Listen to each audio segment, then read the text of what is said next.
اهلا بيكم يا جماعه في فيديو جديد. لو فاكرين الفيديو اللي فات مع شركه جيوني قلت لكم ان هم بعتوا لي الموبايلات بتاعتهم، وكان معانا الاس 11 لايت اللي هو ارخص موبايل ب 4 جيجا رام في مصر. والنهارده معانا بقى الاف 205 يا جماعه اللي هو ارخص موبايل في مصر، بيجي بشاشه بالابعاد الجديده. الموبايل ده برضو يا جماعه على فكره مبدئيا يعني عاملين عليه خصم كويس جدا، هسيب لكم رابط في الديسكربشن تحت برضو لو حابين تبصوا عليه.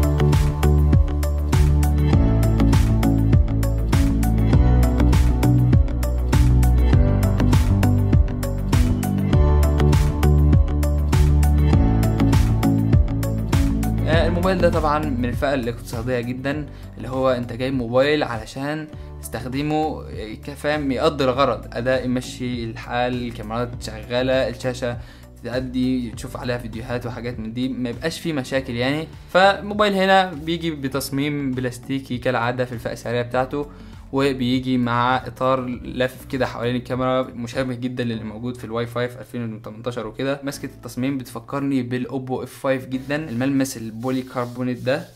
كمان ضغطة الازرار هنا متينة شوية ومتعلمين كده او متنغبشين كده، فيهم خطوط كده علشان تحس بالتكه بتاعتهم او تحس بملمسهم. والحمد لله يا جماعه عندنا هنا السماعات الخارجيه بتيجي من تحت عادي جدا، مش من قدام ولا حاجه. لكن الموبايل برضو مفيش فيه بصمه زي الواي 5 وزي اي موبايل تقريبا في السعر ده. اما بالنسبه بقى لشاشه الموبايل، فالشاشه هنا من العوامل الرئيسيه او من اهم المميزات اللي هتخليك تشتري الموبايل ده.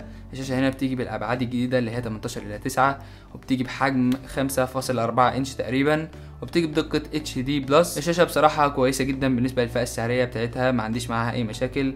الالوان بتاعتها كويسه، سطوعها تحت اشعه الشمس يعني معتاد جدا، وبصراحه ما لاحظتش ان البريكسلات باينه فيها مثلا وانا بستخدمها او كده. شاشه يعني عاديه جدا، لكن اللي بيميزها هو موضوع الابعاد الجديده وكده.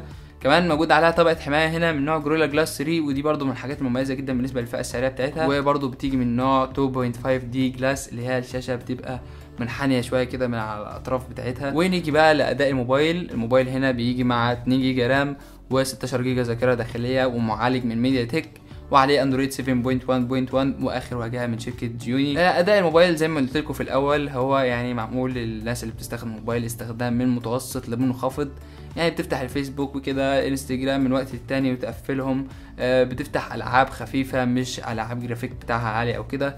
لكن اللي اقدر اقوله هنا ان هو بصراحه اسرع واسلس شويه من اللي كان موجود على الواي 5 مثلا من شركه هواوي. يعني في شويه انيميشنز وحركات كده في الواجهه هيسهلوا الموضوع عليك اكتر. وتقريبا نفس برضو المميزات اللي موجوده في الاس 11 لايت بالنسبه للواجهه موجوده هنا، ان انت تقسم الشاشه نصين عشان تفتح كذا تطبيق في نفس الوقت. موجود هنا وضع الالعاب برضو موجود هنا عشان يقفل لك النوتيفيكيشن ويقفل لك التطبيقات عشان يديك افضل اداء للالعاب. كمان انت تقدر تشحن موبايل من الموبايل ده، موجود هنا، وموجود فيه OTG برضو، وموجود فيه ان انت تعمل كذا تطبيق من نفس التطبيق، يعني 3 تطبيقات تقريبا من نفس التطبيق. لاحظت برضو ان استهلاك الموبايل ده للرام قليل شوية، يعني دايما بلاقي الفاضي في الموبايل 1 جيجا رام او 1 جيجا رام، فاهم؟ يعني من 2 جيجا رام ده شيء كويس، والمفروض ان هو يديك اداء كويس بين التنقل بين التطبيقات، لكن ما تقدرش تعتمد عليه قوي. اما بالنسبه بقى لكاميرات الموبايل، فالموبايل هنا بيجي مع كاميرا خلفيه واحده بدقه 8 ميجا بكسل، وكاميرا اماميه هنا بدقه 5 ميجا بكسل.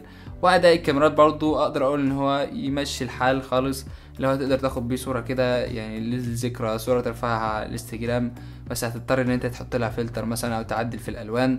موضوع النويز الكتير برضو مازال موجود هنا، والتفاصيل قليله بصراحه. يعني حاول دايما وانت بتاخد صور سواء بالكاميرا الاماميه او الخلفيه تبقى في اضاءه قويه جدا عشان تدخل اكبر كميه من الضوء تشيل النويز وتطلع لك شويه تفاصيل. عموما مش هتلاقي افضل من كده في الفئه السعريه دي، وانت لو عاوز كاميرا اكيد مش هتشتري موبايل في الفئه السعريه دي، لان صعب جدا تلاقي كاميرات بتأدي اداء كويس. بطاريه الموبايل بقى هنا بتيجي بسعه 2670 ملي امبير، وما بتدعمش الشحن السريع طبعا. اداء البطاريه نفسه برضو مش كويس قوي بصراحه، وما تقدرش تعتمد عليه ان انت تكمل بيه اليوم، هتضطر ان انت تشحنه. يعني لو استخدامك من متوسط للقوي شويه هتضطر ان انت تشحنه مره تانية في اليوم. عموما زي ما قلت لكم هو في الاول وفي الاخر موبايل اقتصادي جدا، وانت لو هتشتريه اعمل حسابك ان هو هيبقى موبايل بيقضي الغرض بس.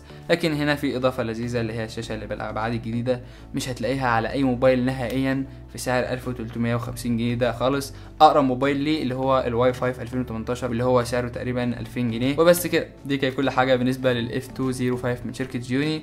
عجبكم الفيديو يا جماعه مش اكيد تعملوا لايك وتشتركوا في القناه اكيد لو لسه مش مشتركين عشان تشوفوا الفيديوهات اللي جايه. بشكر كل شيء في الفيديو للاخر. سلام.